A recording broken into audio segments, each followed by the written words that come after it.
Here at the recap of what went on the 13th, because there was no ball yesterday, unfortunately, other than that joke we like to call the Celebrity All-Star Game, which was yeah, got to be one of the rougher ones ever. But regardless of that, we have a little recap here. So the Rockets -3. This was unfortunate. I think the Warriors actually end up winning this by like 8, so that was rough. That was a loss on that.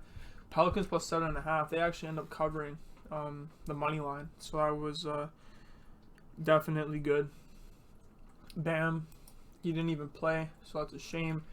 And the Trey Murphy thing, man, that was 2 days in a row. This burns us.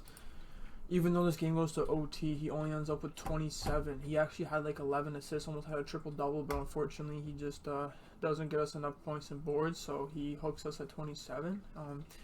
So we go 1 and 2 on the day. Yeah, that Bam play was really sharp, but he just doesn't play, so that's a shame. But yeah, going into this All-Star weekend break, I don't have too much on the go as far as plays, but because this is quite the toss-up for all these competitions, I feel like. But regardless of that, we're gonna get right into my reasoning for why we're doing this. I'm just gonna quickly pull up what odds I got Wemby at. So I had a profit boost for this, a 20% boost. It was at +800 for him to be MVP, but now it's with the boost, it went up to +960, and now the odds are kind of sitting just at where they were at before. Curry's the most probable because it's in Golden State and everything. I don't necessarily think that beats much as far as that. If I think about anyone else that I might favor as far as this, as far as who's motivated, I did see someone make quite the compelling case for Trae Young at +4,200, so it'll be interesting to see if that's even a possibility. But nonetheless, I do like Wemby at +800 there, and if you do have that boost, you can make that almost +1,000. They maxed me out at $25, so that was 25 to turn into, I think, like 240, I believe. So yeah, definitely that would be nice if that hits. No, so yeah, 265 actually is the payout for that.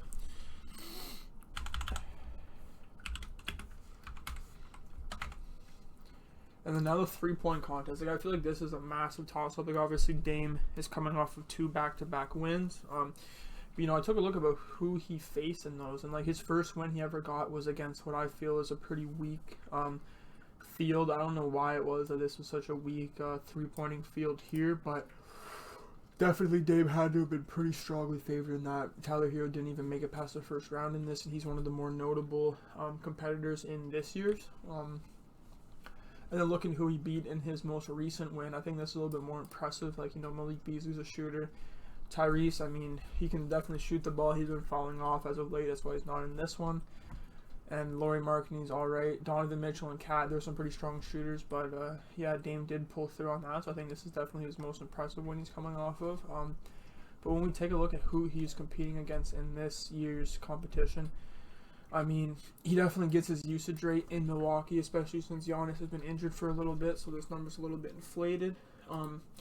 Darius Garland's been shooting the ball super well at 43.8%. I do have a bet that's kind of sprinkled on him. Tyler Hero, I don't really trust him in this situation. I think many times when I see this guy in the clutch, it's not a good look. He doesn't even progress in the first round when he showed up in 2023. Maybe this is a little bit of a revenge narrative for him to show that he can perform in this situation, but I think that the competition is so strong that there's just no reason to put the money on him. Buddy Hield, I know this is a big favorite bet by people just because he's going to be at home, but I don't really think that warrants like putting the money on him necessarily. +480, he's one of the more favored people in this field, and I think the competition is so close that you might as well go for a little bit more juice. And with that being said, I definitely think that my favorite pick would be Norman Powell.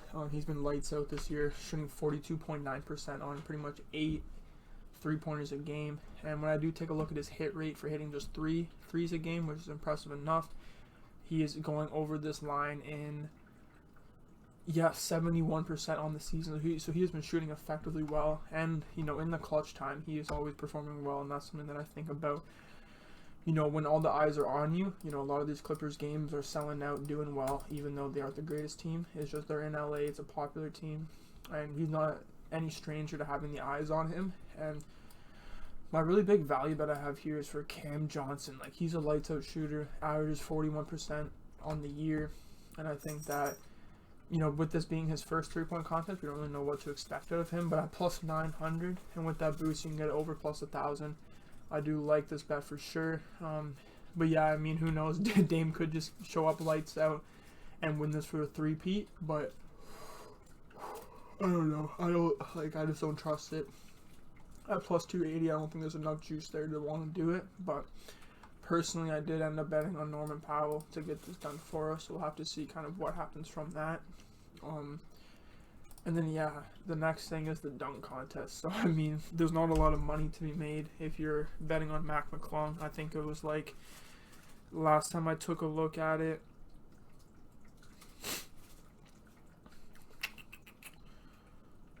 let's see here, it'll be showing up. Don't know why it's being so difficult to find this right here, but yeah, there also is a big hockey game tonight if anyone's interested in, you know, betting on such a thing like that. USA versus Canada should be, you know, quite the energetic game. But wow, actually, I'm looking at the 3-point odds now, and Cade has went up to plus 1,600, so there's definitely not a lot of faith in him to end up winning this. Norman Powell shot, wow, he's at plus 650 now, so definitely the odds have been fluctuating quite a bit on this. I think, you know, you could even steal him at that. Tyler Hero's jumped up in the betting. Buddy Hield has gone down a little bit in odds. Must not be as many people, but yeah, people have been hammering money on Tyler Hero, so we'll see how that plays out. Jalen Brunson also has came down a little bit, so we got some Brunson bettors out there as well. But yeah, when we take a look at the dunk contest here, yeah, Mac McClung is minus 175, so I think if you bet 100 on him, that works out to 157. So yeah, I definitely don't think there's enough odds on that, especially for how close the slam dunk contest might end up being. You know, we have 3 rookies that are ultimately looking to prove themselves in this one. So yeah, I like, you know, being able to take someone else in the field. I mean, I did, you know, Andre Jackson is a considerable one. I was watching some of his highlights from college and from this year, and I mean, he definitely can get up there. But I don't think this is all necessarily about verticality. I think it's about, you know, how creative you can be with these dunks, and ultimately if you're going to hit them or not. And I think Buzelis, he's been performing well as of late. He's been getting more minutes for the Bulls, and he seems like he's been excited for this, and he definitely can get up there too. I was watching a lot of his dunks from this year, and he's definitely an electrifying dunker. So I think that that's a good look for that. And then, yeah, he right now is sitting at plus 550 odds for that. So we'll throw that in for there, plus 550. And Norman Powell, he's sitting at plus 650 for that. So definitely some higher odds bets, but at the same time, no reason why they couldn't hit. I mean, Mac McClung's already used up a lot of dunks too, so I think there almost might be some sort of voter fatigue out of this. And as well, there's this new interesting concept where the fans, I think, vote for a portion of this as well. So it's not like the judges can just, you know, botch someone, hopefully, just like they do in the prior years, a lot of their questionable results. But yeah, and the final thing that we can take a look at that I didn't actually have put down in the notes is the skills challenge. So I was taking a look at the teams here, and we have Team Cavs, Donovan Mitchell, Evan Mobley. Team Warriors is Moses Moody and Draymond Green. So, I mean, that's definitely questionable as far as the skills challenge. Chris Paul and Wembanyama, I think that honestly could be a great look. I mean, they are sitting at plus 220. But yeah, when you think about the skills competition, I mean, Chris Paul seems like an amazing fit with that passing portion. And then we have Risa Shea and Sarr in this. I mean, 2 rookies, first-round draft picks. They have a lot to prove. I mean, Team Rooks has never won this event, so there is that as well. Then the host city will be represented, the Warriors compete in this. So yeah, the first thing is Team Relay, which, I mean, this will definitely favor probably, like, especially Donovan Mitchell being one of the faster players in the NBA.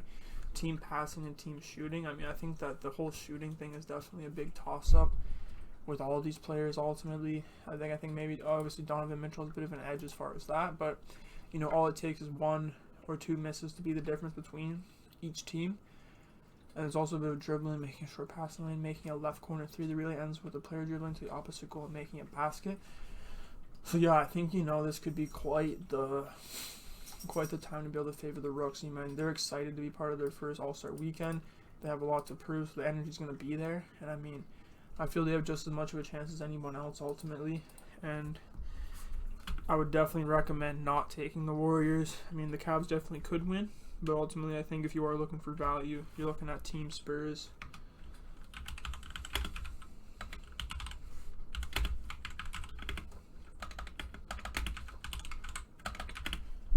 Plus 220, or Team Rooks plus 430. So yeah, definitely excited to see how everything goes. I think this is definitely going to be one of the more exciting three-point contests. Just, everyone wanting to see if he's going to do the three-peat. As well, Mac McClung does have the opportunity to three-peat against Matas Buzelli and the rest of the field. Stephon Castle and Andre Jackson are both compelling cases for this as well. Jackson definitely can get up there, so I definitely wouldn't be surprised if he wins this. I do have him on one ticket. And also as well, I did have a couple parlays because you can kind of parlay all this together. So I did think of a couple crafty ones. On one I have Team Rooks, Norman Powell, and Buzelis to beat Mac McClung in the final round. $5 in that pays out $2,200, so that's definitely quite the payout on that. But ultimately, who knows? Mac McClung could come out with a bunch of new dunks and just kill the competition. We've seen it out of him before, just dominating these moments. So. But yeah, that's really all I have prepared for today, so hopefully this cashes and we'll be coming to you tomorrow with a bunch of profit.